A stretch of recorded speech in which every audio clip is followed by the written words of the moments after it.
Yo, what is up, guys? We're back at it again with another deck profile. This time we're doing Salamangreat. uh, Pretty budget deck, honestly. Very cheap. You can make it. I mean, if you're able to still find the structure decks, I have seen some sold at like GameStop, or at least in my area.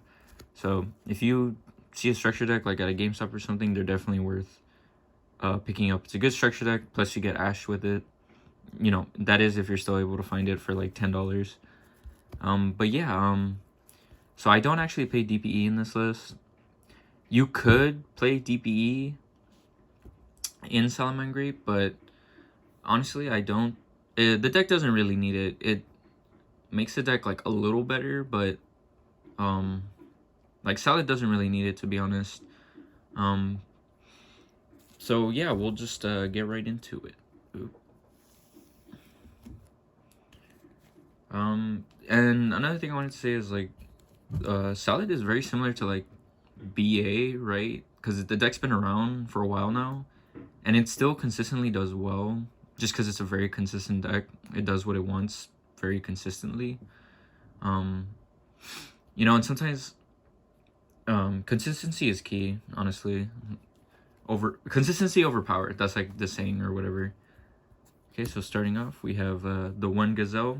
Obviously, this card's always gonna be at 1 now, and then a triple spinny. Not too much to say here. For the most part, this list is pretty standard. And then we have triple spinny. Also, to be honest with you, I almost never use the duality effect. I always just link it off and use its graveyard effect to bring it back. Just because the duality effect is like kind of a risk. It's either hit or miss. Whereas the discard effect is like you're probably gonna get that, obviously. And then of course the one Falco and one, you know, Jaguar, pretty mandatory. You do have to play at least one of these, one of each. And then that's pretty much it for all the Salad monsters. And then for the non-Salad engine cards, I have the Skipper along with the triple Exceed. So Skipper, like if you resolve it, it's basically like an OTK essentially. And then the fact that this can search out Exceed is like pretty insane. But yeah, these are just like these are these are all extenders essentially.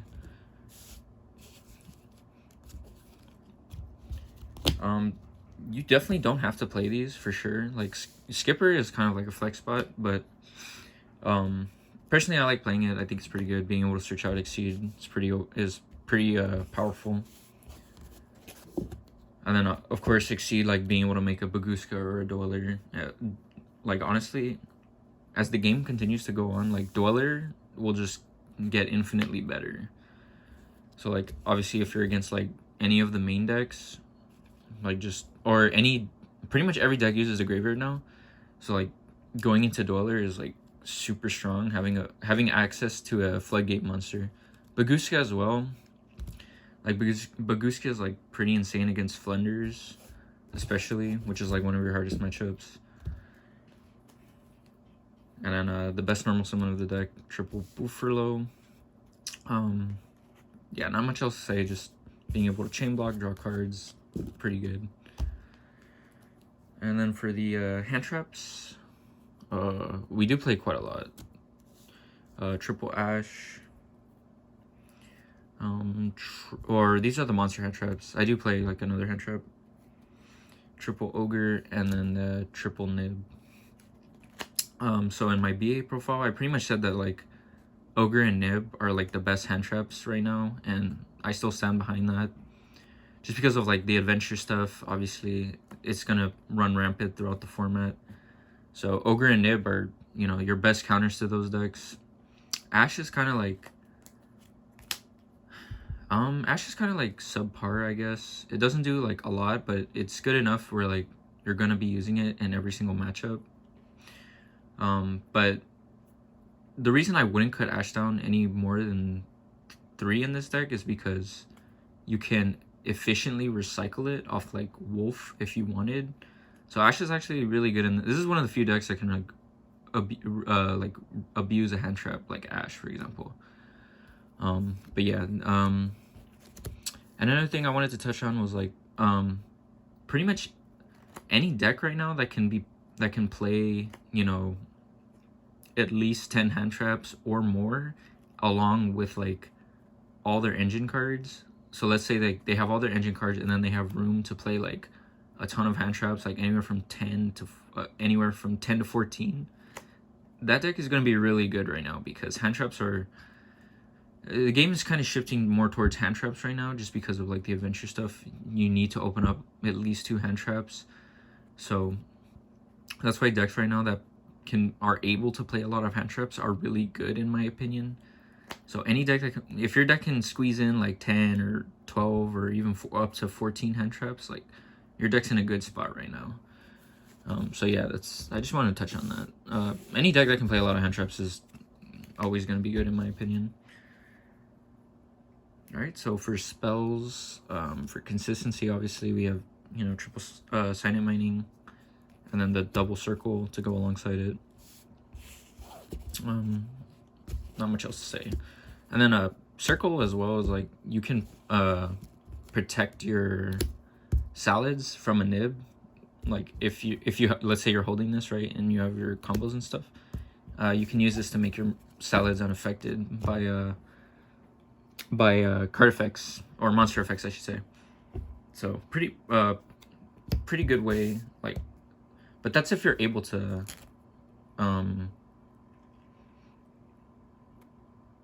what's the word I'm looking for? So let's say you already had your combo and then they're trying to nib you, and you were holding this, for example. Yeah, that's what I meant to say. I like brain cogging. And then we have double will. I honestly kind of want to bump this up to 3, just because like this card like helps you play through nib, which is like this deck's worst nightmare, honestly, as a lot of rogue decks are. Like, so basically your ways you play around nib are like either circle or will, which are your main ways to play around it, but will is like your primary way to play around it. Because let's say you go through your combos and then they nib you, and then you just activate will, revive back your Sunlight Wolf, and then continue to extend through it. But by itself, will doesn't really do anything. You have to have like established presence, or you have to have your graveyard set up for this to be like good enough. So I think 2 is like safe, but you know, there's games where like I wish I had a 3rd. Then we have Desires, and then Sanctuary. Sanctuary, obviously you have to play at least 1. And then Desires, still a busted card, honestly. Still the best card in my opinion. And then for the trap cards, of course, triple imperm. So aside from like Nib and Ogre, like this is probably the 3rd best hand trap. I'm pretty sure I said that in my last deck profile. But yeah, card really good. Especially when like the fact that this isn't once per turn is really good. So when you're going second, you can like, if you draw multiple imperms, it's not even bad, because you can just force out negations, and it helps you crack boards essentially. And then the 1 war, 1 rage. You don't really need to play more than 1 of those. So okay, so moving on to the extra deck. Everything's pretty standard, honestly, so far. Like, the list isn't like anything too standout-ish. So triple Balinks, and then triple Wolf. Yeah, pretty standard. You know, Wolf is the reason this deck stays alive, honestly. And Balinks, good card. It's like a worse Striker Dragon. And then Lingaribo, of course, for like it helps you play around like cards like Imperm, my bad. Imperm, and then decent against trap decks as well. Phoenix, just good back row removal. Like a lot of the cards in the extra deck are kind of like toolboxy links. So you have Update Jammer and then Splash Mage. Update Jammer for the OTK, and then Splash Mage is just good to help you link climb to like access code or transcode, for example. Transcode Talker, and then access code, of course. Like, this is one of the few decks that can really abuse both of these cards, especially with all the like different typings you have. Like, you're gonna get like a bunch of pops off this. Okay, and then for XZs, we have the Mirage Stalio. Card's insane. Super happy this came back to 1. Hopefully we can get Circle back to 3. I definitely think it can come back to 3. And then Dweller, and then Baguska. So one of the reasons I really like this deck is because you're able to play both of these in the same deck with the whole Exceed combo. Like, Exceed alone is worth playing for either of these, or even both if you play both. Yeah, these cards are just insane. They're just super insane floodgate monsters. Like, Dweller and Baguska literally can win you games by themselves. Okay, so moving on to the side deck. We have Pinkertops, and then Triple Lancia. Lancia is very good this format against like Phantom Knights, the Adventure stuff, Praying Kids. Dragon Link is kind of like coming back on the horizon again. This card isn't like super insane against Dragon Link, but it's good enough. Like, it kind of stops a lot of their plays. And then for, you know, back row 8, we got triple Cyclone and then 1 Duster. Just nothing too much to say about that. And then for traps, which are like floodgates essentially, we got double D barrier and then triple different dimension ground. Different dimension ground is pretty underrated in my opinion. It's basically like it's like a worse D shifter. But you do need going first cards, and like DDG is pretty good, especially when your opponent's like starting to pop off and they're sending stuff to the graveyard, and then you just chain this and like they feel really bad. So yeah, this is a really good card. You could also play Judgment. Judgment was a card I did consider, but I just felt like this was like more of like quote unquote like a meta call, I guess, because like every deck is using the graveyard right now except for like Flunder is like the only meta deck that doesn't really use the graveyard. Yeah, man, this card's like super, and plus kind of shuts off your opponent's hand traps, like even if you don't resolve it on like on your opponent's turn. So even in that case, it's like still good. And then Dimensional Barrier, another really good card in the format. And I think moving forward, like once the Despia structure deck comes out, like this card will be way better, because honestly I think Despia will probably become like a tier 1 deck like once the structure deck comes out. So better pick up copies of D barrier. Yeah, just good floodgate cards. And then of course the last card is Red Reboot. FTK against trap decks, honestly. And yeah, that concludes the Salamangreat deck profile. Still a very good deck. You're still gonna cheese wins at locals, and you know, I have seen a couple of tops at like some regionals with Salad.